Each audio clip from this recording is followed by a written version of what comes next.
Namaskar. A warm welcome to World News and Indian Perspective on All India Radio. This is Abhineet Shukla and with me is Gaurav Sharma, bringing glimpses of the major developments of the day from across the globe. Over the next half an hour, we shall bring you the latest from the world of politics, economy, sports, entertainment and more. The headlines. Russian President Vladimir Putin to arrive in New Delhi tomorrow for the 21st India-Russia Annual Summit with Prime Minister Narendra Modi. 11th edition of exercise Equivalent between India and Maldives to be conducted at Kadu Island from Monday. Half of India's adult population fully vaccinated against COVID-19, says Health Minister of India Mansukh Mandavia. India and Bangladesh to celebrate Maitri Divas on Monday. In cricket, India 5 wickets away from victory against New Zealand on day 3 of second and the final test in Mumbai. Indian team registers 13-0 win over Thailand in Women's Hockey Asian Champions Trophy 2021 in South Korea.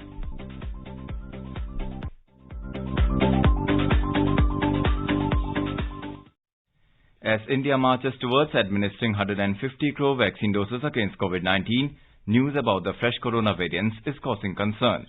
In this situation, we appeal to our listeners to get fully vaccinated at the earliest and also help others get vaccinated. Please follow these 3 simple steps. Wear a face mask, maintain 2 gaz ki duri for social distancing, and focus on hand and face hygiene. For any COVID-related information and guidance, contact the national helpline numbers 011-2397-8046 and 1075. And now the news in detail. Russian President Vladimir Putin will arrive in New Delhi tomorrow on an official visit to India for the 21st India-Russia Annual Summit with Prime Minister Narendra Modi. The leaders will review the state and prospects of bilateral relations and discuss ways to further strengthen the strategic partnership between the two countries. The summit will be an opportunity to exchange views on regional, multilateral and international issues of mutual interest. Both leaders will also hold one-on-one talks. Russian Foreign Minister Sergei Lavrov will arrive in India later tonight. He will hold a meeting with External Affairs Minister Dr. S. Jaishankar tomorrow morning ahead of the first India-Russia 2+2 ministerial dialogue. Raksha Mantri Rajnath Singh and Dr. Jaishankar will represent the Indian side in the dialogue and the Russian side will be represented by Foreign Minister Sergei Lavrov and Defence Minister Sergei Shoigu. The annual summit meeting between India and Russia is the highest institutionalized dialogue mechanism in the strategic partnership between India and Russia. Our correspondent reports that so far 20 annual summit meetings have taken place alternately in India and Russia.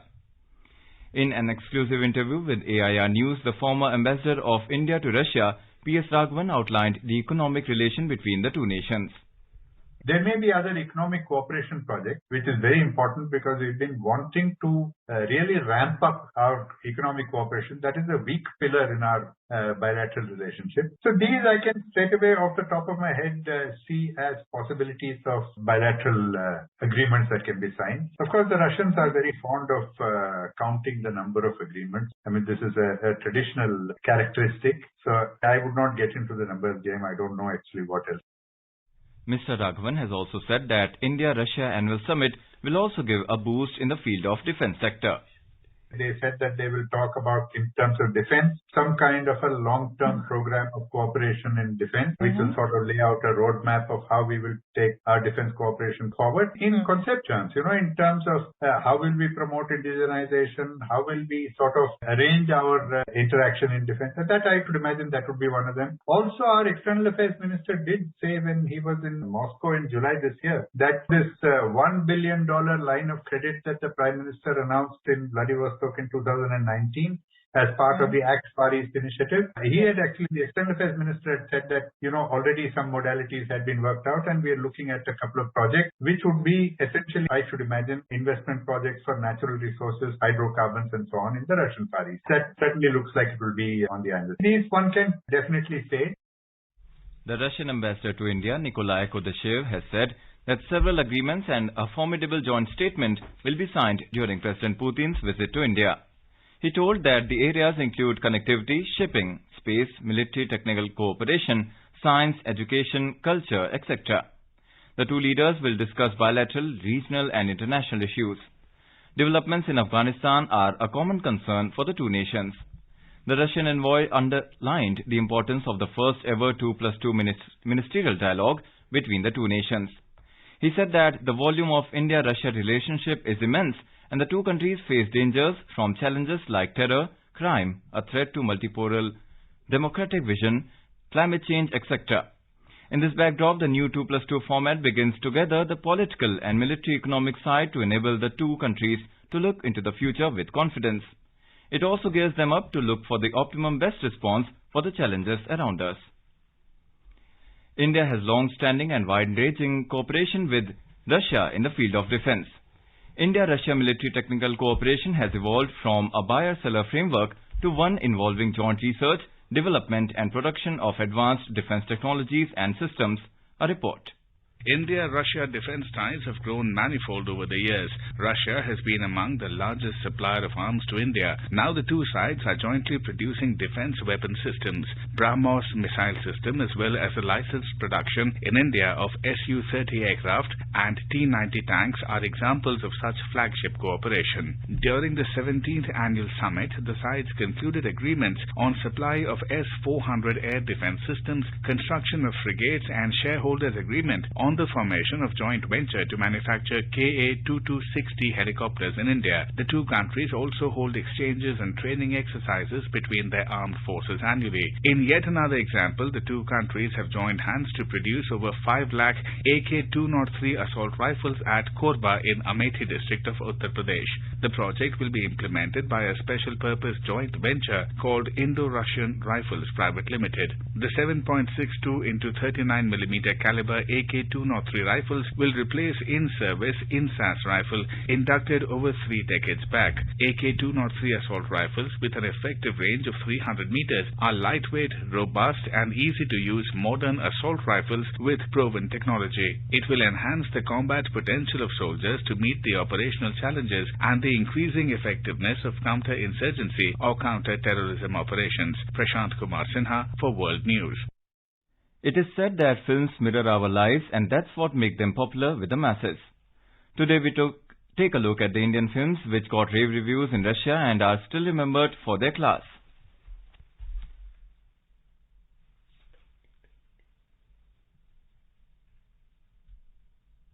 Khwaja Ahmad Abbas's film Dharti Ke Lal has the honor of being the first Indian film to be dubbed into Russian. It was released way back in 1949 when Stalin was still around. The most popular Indian film was Avara, in which Raj Kapoor was both director and the lead actor. The song from the movie became a rage in Russia in 1951 and over 63 million tickets were sold.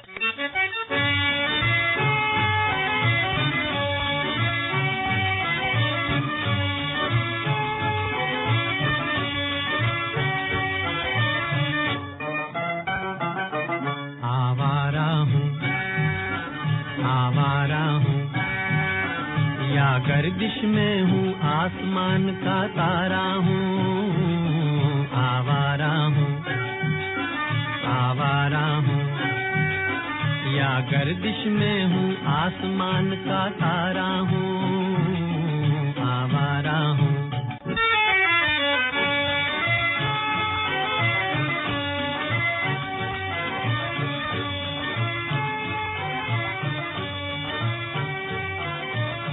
After Raj Kapoor, it was the turn of Rishi Kapoor to be the favorite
Dancer was yet another hit in Russia in 1991. It surpassed Avara as the biggest hit of Soviet era.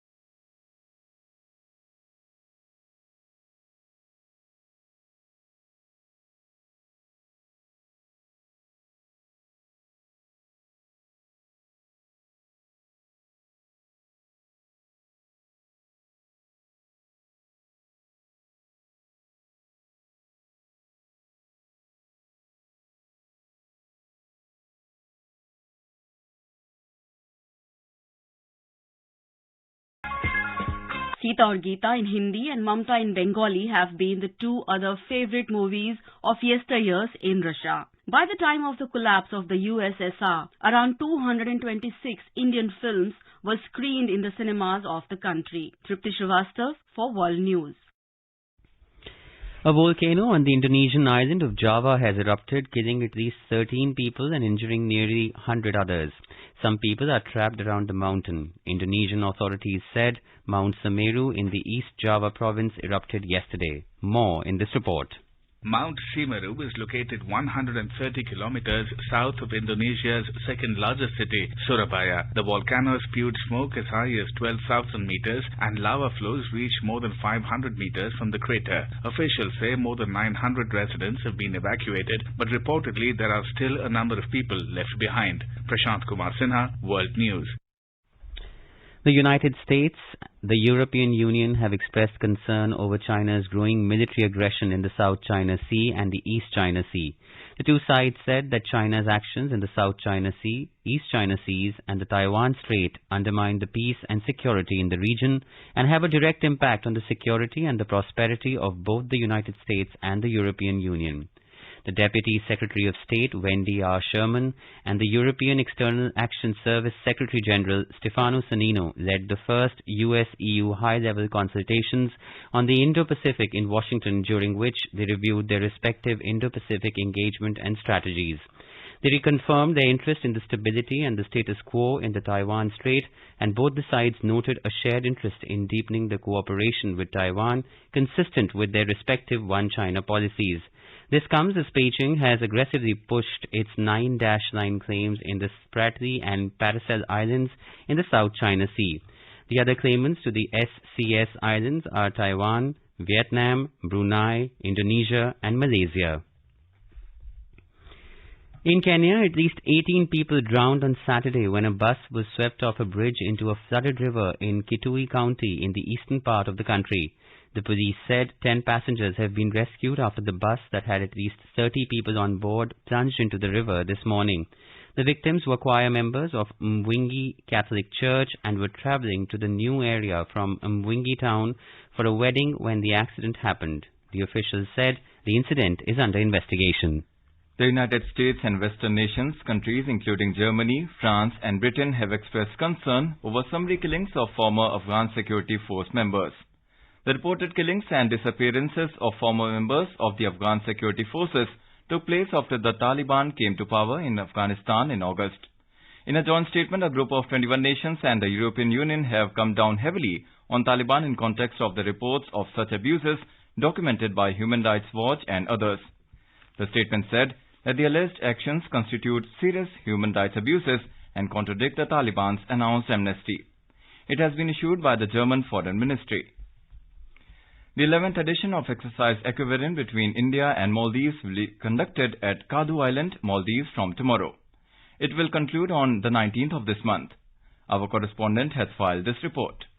The exercise will enhance synergy and interoperability between the armed forces of the two nations in understanding transnational terrorism both on land and at sea, conducting counter-terrorism and counter-insurgency operations, and sharing best military practices and experiences. Besides rigorous training, the joint military exercise will also include cultural and sports activities to enhance defense cooperation and bilateral relations. The Defense Ministry said that the exercise will go a long way in strengthening India's relations with the Maldives amidst emerging security dynamics in the Indian Ocean region. With Deependra, Prashant Kumar Sinha for World News. The United Kingdom has tightened travel rules amid the Omicron spread. The government said that the travellers heading to the UK will now have to take a COVID test before their departure in an effort to limit the spread of the virus. Health Secretary Sajid Javid today said the tightened requirements would come into force from Tuesday. Travellers will be required to submit evidence of a negative lateral flow or PCR test to enter. Currently, people only need to self-isolate until they test negative within 2 days of arriving. The Health Secretary confirmed that Nigeria will be added from Monday to the red list of countries from where people arriving must quarantine in a hotel for 10 days. Maitri Divas, marking the day India recognized Bangladesh 10 days before its liberation on the 16th of December 1971, will be celebrated in 18 countries across the world. The Ministry of External Affairs, MEA, said in a press release that the day will be commemorated in Belgium, Canada, Egypt, Indonesia, Russia, Qatar, Singapore, Australia, France, Japan, Malaysia, Saudi Arabia, South Africa, Switzerland, Thailand, the UAE, the USA and the UK. India was one of the first countries to establish bilateral diplomatic relations with the newly independent Bangladesh in 1971. During the visit of Prime Minister Narendra Modi to Bangladesh in March this year to attend the National Day of Bangladesh, it was decided to commemorate the 6th of December as the Maitri Divas or Friendship Day. The Maitri Divas is a reflection of the deep and abiding friendship between the people of India and Bangladesh that has been forged in blood and shared sacrifices, said the MEA in its statement. This is All India Radio giving you the news. For quick news updates round the clock, follow us on our Twitter handle at AIR News Alerts. Welcome back. You are listening to the World News. Over 50% of the eligible population of the country are now fully vaccinated. Health Minister Mansukh Mandavia in a tweet called it a moment of great pride and said, "Nation will win the battle against COVID-19 together." More than 127 crore 61 lakh doses of COVID vaccine have been administered in the country so far. The Health Ministry said more than 1 crore 4 lakh doses were administered in the last 24 hours under the nationwide vaccination drive. 9 new cases of Omicron variant of COVID-19 were reported from Rajasthan, 7 cases from Maharashtra and 1 case from Delhi today. With this, 21 cases of Omicron have been reported in India so far. Rajasthan Health Department has said that 9 members from a family in Jaipur tested positive for Omicron today. Secretary of Health Department Vaibhav Galeria said that these people had returned from South Africa. He said that these people have already been admitted at Rajasthan University of Health Sciences RUHS Hospital in Jaipur.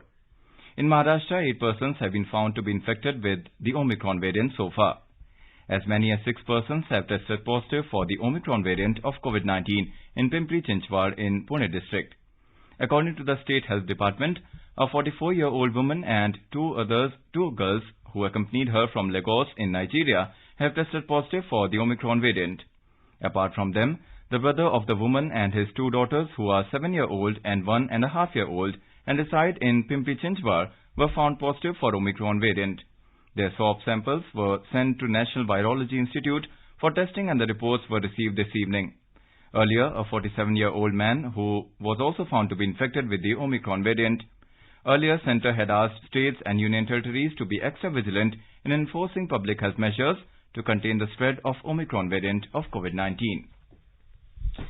A state-of-the-art survey vessel of the Indian Navy has been launched today from the Garden Reach shipyard in Kolkata for patrolling the Indian Ocean. Survey vessel Sandhayak was launched by Pushpa Bhatt, wife of Ajay Bhatt, Minister of State for Defence, who was the chief guest on today's occasion. The ships are fully designed by Garden Reach Shipbuilders and Engineers Limited GRSE to meet the requirements of the Indian Navy. Mr. Bhatt said the launch of the first survey vessel reinforces our commitment for indigenous shipbuilding as part of Prime Minister Narendra Modi's vision of Make in India and thrust to the vision of Atmanirbhar Bharat. संधायक का अर्थ होता है कोई ऐसा जो special search करता है। मुझे विश्वास है कि यह जहाज अपने नाम को सार्थक करेगा और हमारी मैरीटाइम हिस्ट्री में अपना विशेष स्थान बनाएगा। Lauding the role of the GRSE, the minister said it is a matter of great significance that the GRSE had achieved the milestone despite challenges posed by the ongoing pandemic. Union Home Minister Amit Shah said India is developing anti-drone technology and assured that the best techniques available so far will be provided to the Border Security Force, BSF, to protect the territorial borders of the country. Speaking at the 57th Foundation Day ceremony of the BSF organized at Shaheed Poonam Singh Stadium at Jaisalmer in Rajasthan today, Mr. Shah said the development is possible only with safe borders of the country. He assured that the government is taking all possible steps to counter the danger of drones. He said an anti-drone system will be developed soon in the country. हमने कई प्रकार की नई तकनीकों को अपनाया है। विश्व में उपलब्ध सर्वोच्च टेक्निक आपकी और सीमा की सुरक्षा के लिए सीमा सुरक्षा बल को उपलब्ध कराई जाएगी। ये सरकार का कमिटमेंट है। ड्रोन के खतरे को निपटने के लिए, ड्रोन प्रतिरोध प्रणालियां बनाने के लिए सीमा सुरक्षा बल, हमारा एनएसजी और डीआरडीओ तीनों मिलकर प्रयास कर रहे हैं। कुछ ही समय के अंदर हम स्वदेशी ड्रोन को कंट्रोल करने वाली प्रतिरोध प्रणाली बनाने में सफल होंगे और इसका भी हम तुरंत ही निपटारा करेंगे। The Home Minister said that the country has witnessed the humanitarian side of the BSF and the police during the COVID-19 pandemic. The minister said that during the tough time of COVID, the Central Armed Police Force, CAPF, not only planted 2.4 crore plants, but also assured well-being of those plants. On this occasion, the Director General of the BSF, Pankaj Kumar Singh, said the Jawans of the country will always make the anti-national activities ineffective. The Finance Ministry has said that more than 3 crore income tax returns have been filed on the new e-filing portal of the Income Tax Department. The number of ITRs filed per day is over 4 lakh and increasing every day. The Income Tax Department has urged all the taxpayers to view their Form 26AS and Annual Information Statement through the e-filing portal to verify the accuracy of the TDS and tax payments and avail of pre-filing of ITRs. The department has requested all the taxpayers who are yet to file their income tax returns for 2021-22 to file their returns at the earliest to avoid last-minute rush. Union Minister of Ports, Shipping and Waterways and Ayush, Sarbananda Sonowal, today announced Ayush development packages for Manipur. Addressing a press conference in Imphal today, Mr. Sonowal said the Ministry of Ayush has decided to construct 15 Ayush dispensaries, 7 10-bedded hospitals and 50 health and wellness centers in Manipur. He also said that Manipur is resourceful in medicinal plants and Ayush Ministry has decided to develop 16 nurseries in every district of the state and another 100 schools of herbal garden. The Union Minister said these schemes will inspire the people of Manipur to develop the herbal gardens and medicinal plants. He said it will create employment and source of income for the people of Manipur. Mr. Sonowal appealed to the Chief Minister of Manipur, N. Biren Singh, and his cabinet colleagues to implement these Ayush schemes in a specific time frame and assured that his ministry is ready to extend all possible support to the Manipur government in future. He said Prime Minister Narendra Modi has been giving special emphasis on development of Northeast region, including Manipur. Mr. Sonowal also inaugurated a 50-bed integrated Ayush hospital constructed at Moreh, the border town of Manipur, through video conferencing.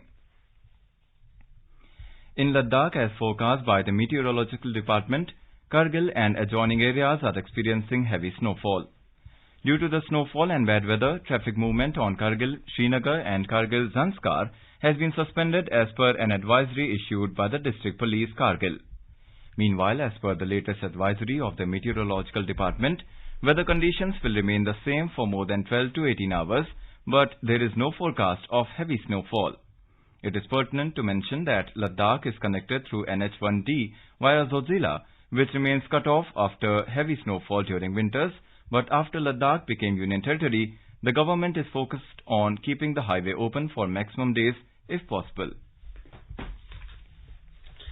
In men's hockey, Argentina has lifted the Junior World Cup. They beat Germany 4-2 in the summit clash at the Kalinga Stadium in Bhubaneswar tonight. Earlier this evening, defending champions India finished fourth after losing 1-3 to France in the bronze medal contest. French skipper Timothy Clement, who won the player of the match, scored another hat-trick against the hosts India to lead France to a podium finish. Sudeep Chirmako scored the only goal for India. In hockey, drag-sticker Gurjeet Kaur scored 5 goals as the Indian team registered an emphatic 13-0 win over Thailand in their first game in Women's Asian Championship Trophy 2021 in South Korea. The next match between India and Malaysia, scheduled for tomorrow, will not be played due to COVID-related issues, as officially stated by the Asian Hockey Federation. In cricket, India are in a strong position against New Zealand on day 3 of the second and final test in Mumbai, chasing a victory target of 540 runs set by India. New Zealand were 140 for 5 in their second innings when stumps were drawn for the day. India declared their second innings at 276 for 7. President Ramnath Kovind will be on a 4-day visit to Maharashtra from tomorrow. Mr. Kovind will visit Raigarh Fort tomorrow and pay tribute to Chhatrapati Shivaji Maharaj. On Tuesday, the President will visit Air Force Station Lohegaon, Pune, whereas he will witness flying display and interact with air warriors.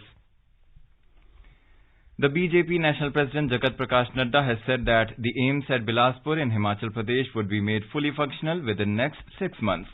He said people of Himachal Pradesh as well as entire region would get highly specialized facilities within the state. Mr. Nadda was addressing the felicitation ceremony of COVID vaccination workers at Bilaspur today on the historic occasion of achieving 100% vaccination of targeted eligible population of the state. The BJP President said that the setting up of AIIMS outside Delhi was a vision of Prime Minister Narendra Modi, as first AIIMS was established in Delhi way back in 1960. He added that as many as 22 AIIMS were coming up in the entire country, and all this was made possible by the Prime Minister. Earlier, Mr. Nadda, along with Union Minister of Health, Chemicals and Fertilizers Mansukh Mandavia, Chief Minister Jairam Thakur and Union Minister of Information and Broadcasting, Youth Affairs and Sports Anurag Singh Thakur also dedicated the OPD at AIIMS Kotipura in Bilaspur. During his address, Health Minister Mansukh Mandavia said that the AIIMS was indeed the biggest gift of the Union government to Himachal Pradesh. Now let us take a look at the major developments around the world as reported in the foreign press. The Wall Street Journal writes, Omicron's spread exposes South Africa's vaccination struggles, public distrust.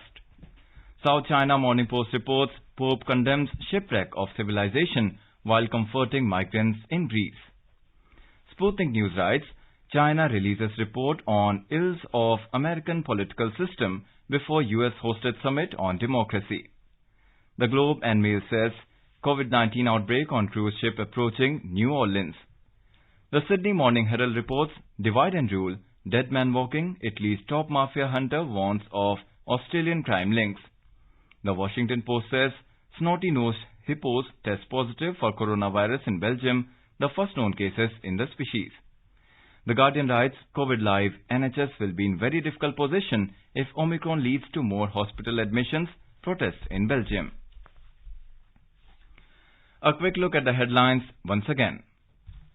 Russian President Vladimir Putin to arrive in New Delhi tomorrow for the 21st India-Russia Annual Summit with Prime Minister Narendra Modi.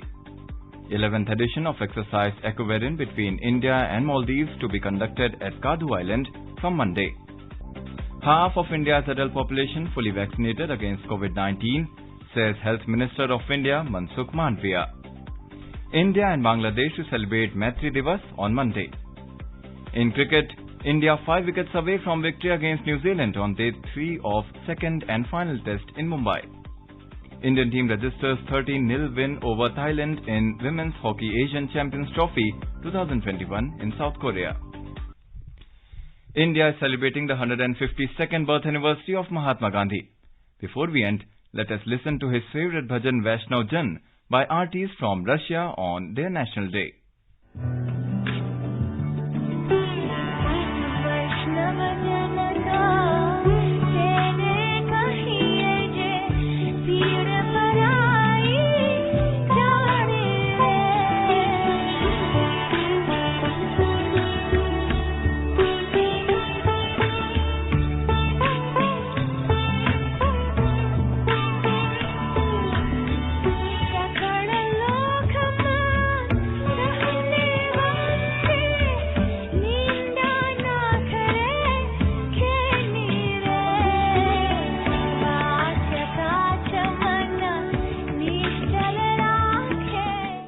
And with that, we end this bulletin. We will be back at the same time tomorrow with the next edition of World News.